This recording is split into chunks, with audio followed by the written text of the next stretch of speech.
Hello, everyone, and welcome to the Happiness Journey with Dr. Dan podcast, where every journey is worth living.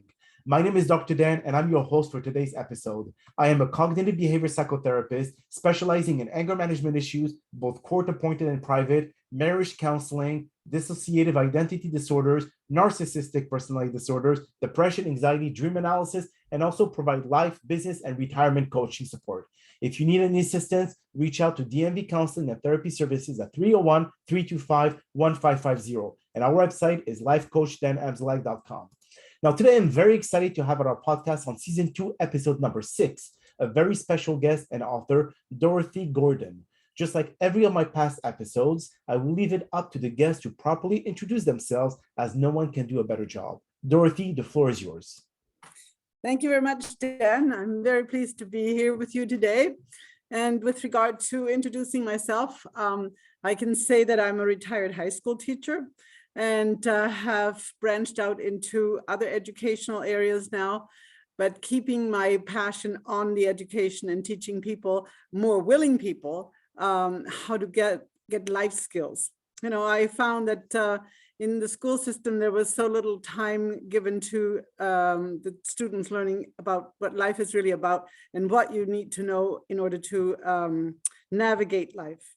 So I'm also a certified dream builder coach. I am a alternative practitioner, meaning that I work with energy medicine.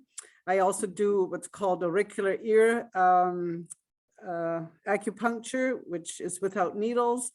And those areas are very complementary, because when you go, or when I talk to people about how they acquired the symptoms with which they come to me, the physical symptoms, I often hear that there's a soul area that is also in need of some care.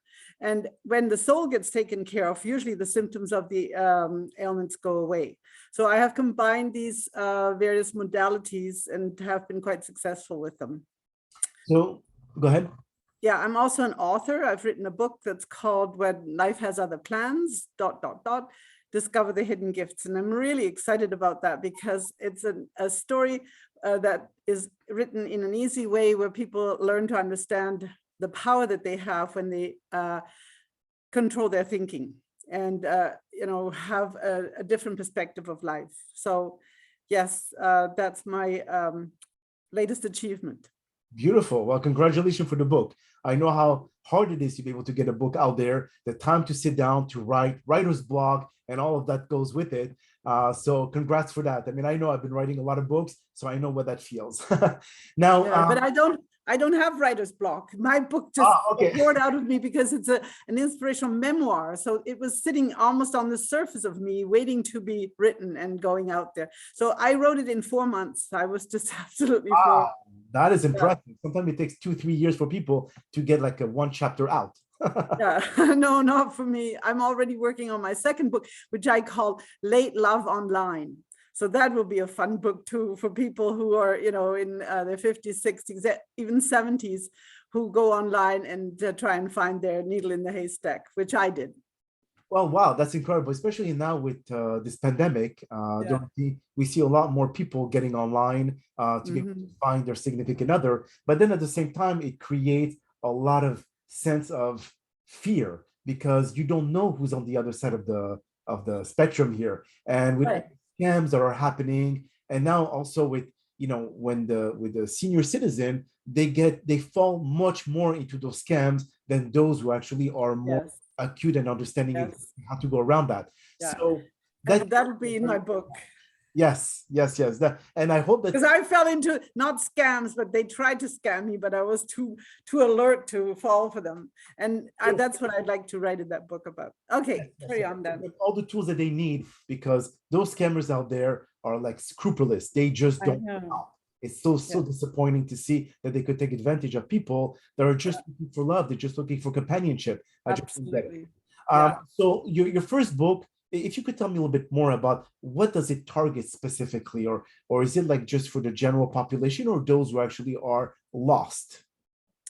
Well, it's geared towards people who are sort of consciously awake, who have a sense that there is more to life than just what we see, who have a sense that there is an invisible world that is on our side. And what the book is about, it's the eventful story of how life had other plans for me than I had for myself.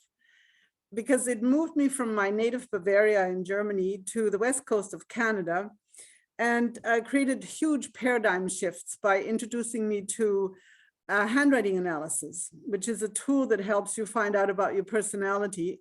And I took that up because I thought it would be useful for my students to get to know them better and support them better and so on. But that actually then turned into something much more sophisticated, which was research into past life regressions. Okay. Through handwriting analysis. So fascinating. And through that, I was then introduced to energy healing, which is, working in the area around the body where our energy, on the body where our energy meridians are. And then I had a number of encounters with the invisible world where spirits showed up and then disappeared, saved my life. And so, but my life is full of challenges, or was full of challenges, I should say, and adversity, which, is common nowadays. And what I found out was that there was always a gift in these challenges. And that if I reached out to the invisible world, I always got help. So that was a wonderful experience that I didn't really consciously savor at the time, but which then came up later on as I had more and more of those, where I had to do the same things over and over again, same situations, until I finally got it. And it was like, going to school, you finally pass the test and then you can move on to the next level. So how did you come across communicating into the spiritual world? I mean, was it a spirit of someone that passed away, someone that you knew personally, or it was just random people? Yeah. Well, I had already been exposed to that through the past life regressions, because we interacted with spirits there. But then as my mother lay dying, I asked her telepathically, because I was in Canada, she was in Germany. I said, if you arrive on the other side, can you please give me a sign, like let my husband's hair grow back, or have the rose bush bloom again in cold Canada in January, because that's when she was passing. And what happened was that she used her energy by moving an inanimate object, a little window that you have, a date window that you have in your watch, that moved all of a sudden from the 11th of January to the 16th, and got stuck between the 16th and the 17th. And that was still while she was lying, her body was still here. But she had already moved that forward. And what happened was that she died on the 16th of January at 12:45 near midnight, or 11:45 near midnight. So that was, a real sign that you cannot do in any way. There has to be an energy source that moves that kind of material forward. And then I had another experience where I was swimming in the middle of a lake, and all of a sudden had a panic attack and thought I was going to drown. And as I was thrashing around and trying to save my own life, this little boat comes up, and the guy says, "Oh, would you want me to pull you out?" And I said, "Yeah, please." So he pulls me out. I step out onto the shore and turn around.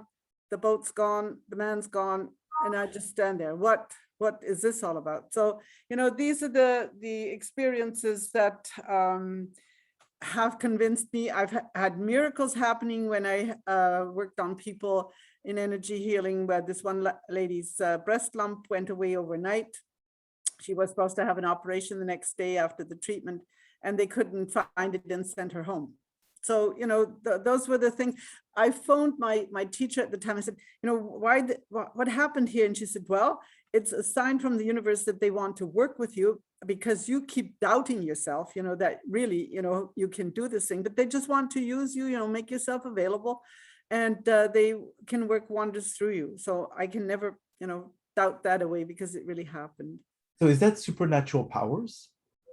Not mine, but those are spirits or energy forms that we used to know in our lives, or that are what called guardian angels or spirit guides, and they are constantly around us. We usually don't feel them, we can't see them, but if we move ourselves to an awareness, to a consciousness of acknowledging it, that is definitely the case, then we can connect with them, because they are always there, but they need to be asked. They don't just interfere in our lives, but we can send out help, help. And that's what I did when I was in the middle of the lake. Help, help. But nobody out on the shore heard it, just the guardian angels. So in my life, there's so many incidents that cannot be explained, and because I take advantage of the help that's out there in the spirit world. So how can your service heal people, or what kind of strategies can you give to people to be able to kind of like start realizing a little bit more about themselves, about their purpose in life, etc.? Well, most of the time I educate them, and I'm always surprised how little people know that they are creating their own reality through their thoughts. And if they get a grip on their thoughts and their thinking, then they can create a completely different life. So I use that, first of all, before I start any treatment, and then I just use my own hands, and then I work in the energy field that we all have around us. It's called the aura. And then I can feel whether there's cold or warm, or sometimes it feels prickly.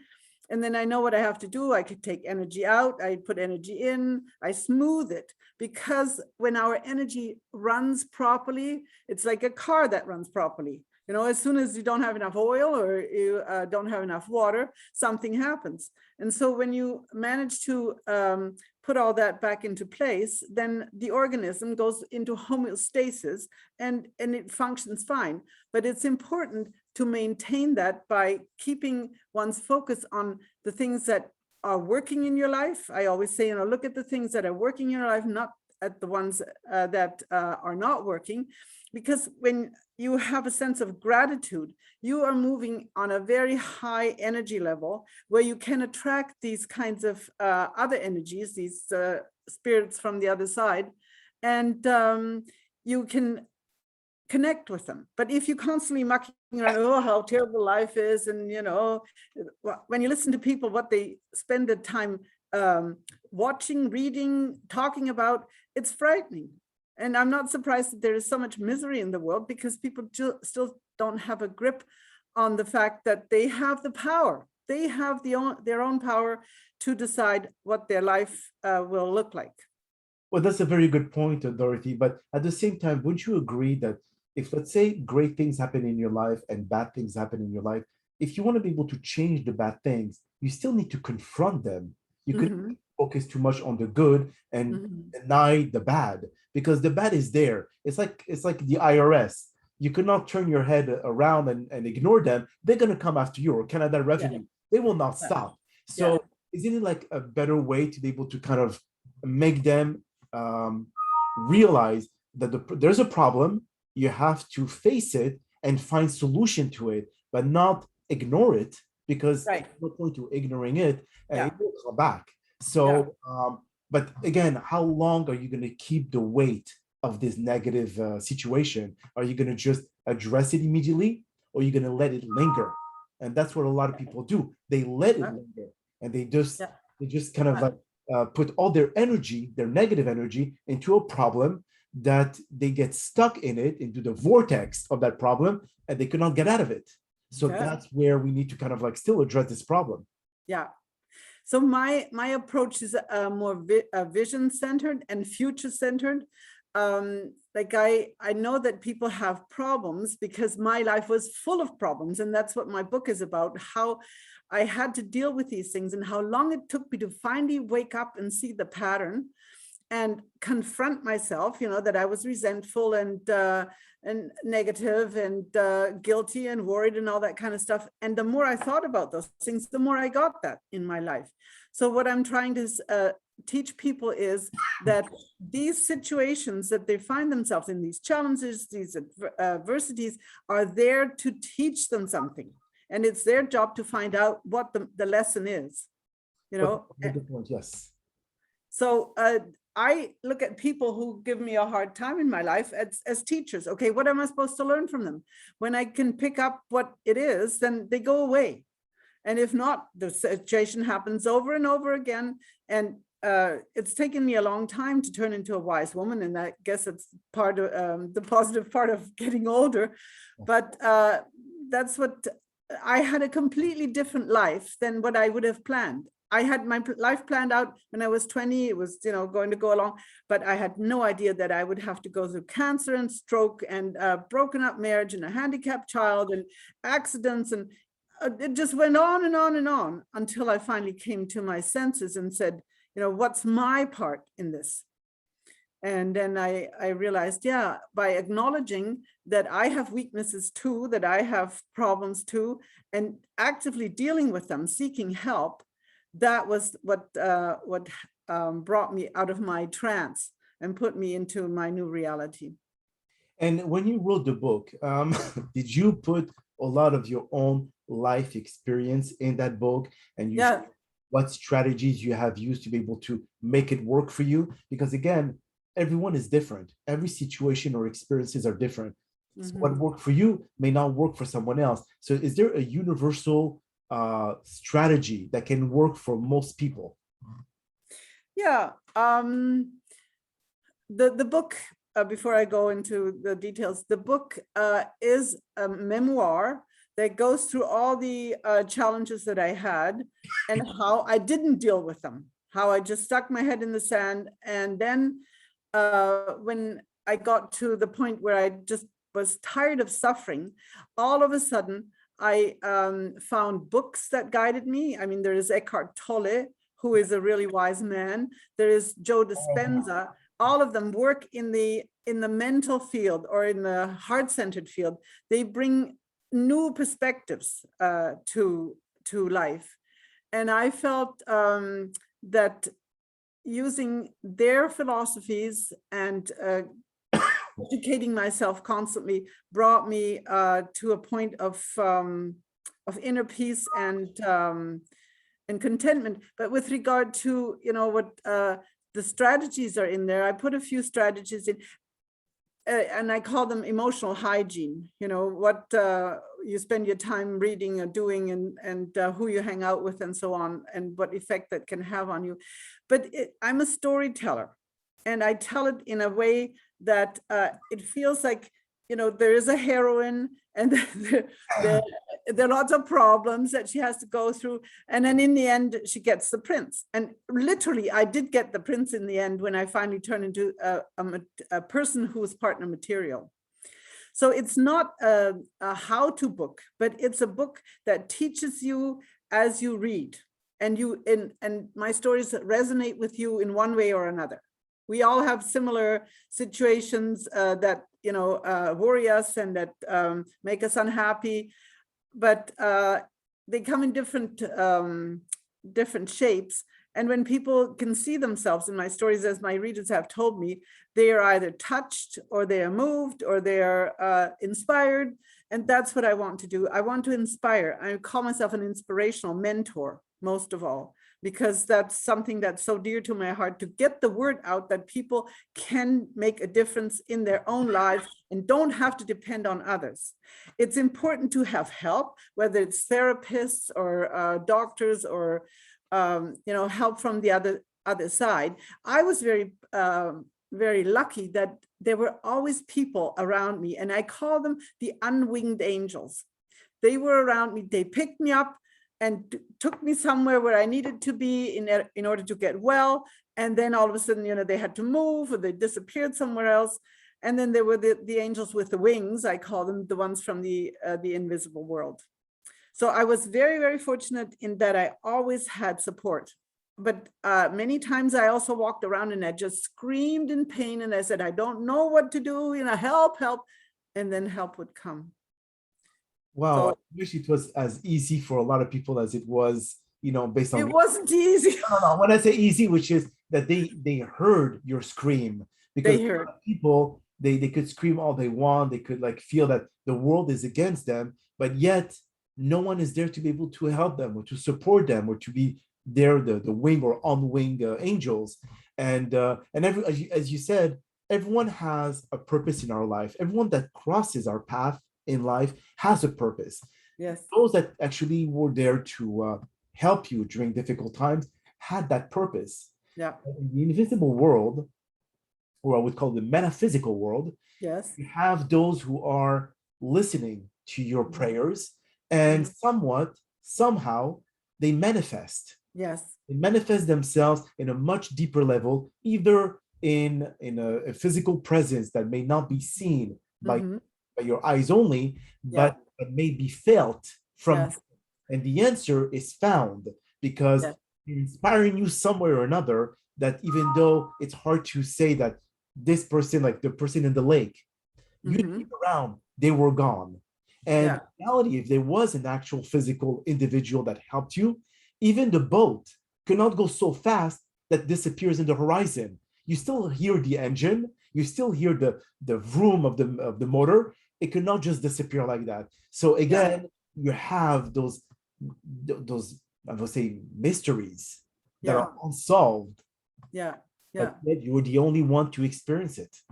Oh, I'm not. No, there are lots of other people that experience this too. And this is part of our awakening, of expanding our consciousness, that we realize that, we're not just in the physical, we are half physical and half spiritual, or energy beings.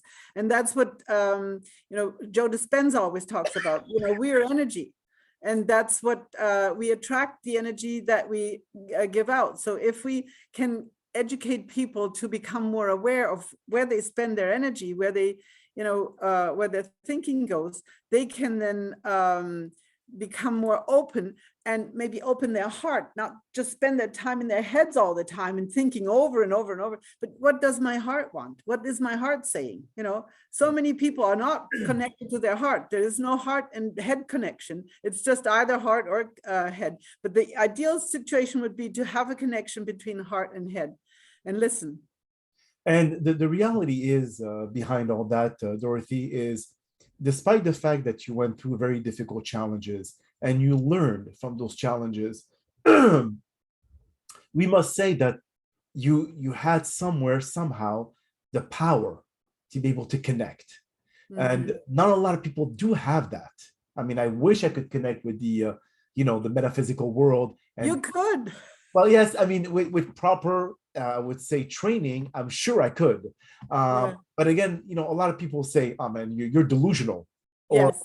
"This is impossible." Ooh. A lot of people and you have those actually who connect with spirits. Yes. But again, it's a lot of people perceive those people as being scammers, as being those who make you believe that they can do something just to get money and then disappear. Absolutely. They're out there. They're out there. Absolutely. And that's why I'm saying, don't go to other people, don't go to scammers, but get yourself books and get yourself courses and learn from that. Get to know yourself through yourself. There is lots of wisdom out there that people can gain. They don't have to go to anyone else. I mean, if there's a therapist in town, sure, go to them, but don't just go to anyone who calls themselves psychics or mediums, things like that. I'd be extremely, extremely careful. Yes. So I only work in my immediate environment here because that's where I have established my reputation. Beautiful. So if anyone wants to be able to read your book, Dorothy, where can they find it? They can go to Amazon and type in When Life Has Other Plans. Okay. And order it from there. And if they're in Canada, they can contact me on my website, which is dtlc.ca, and I can mail it to them. Oh, beautiful, beautiful. And is there anything that, like a last few words of wisdom that you would give to our listeners that could at least get something from this podcast?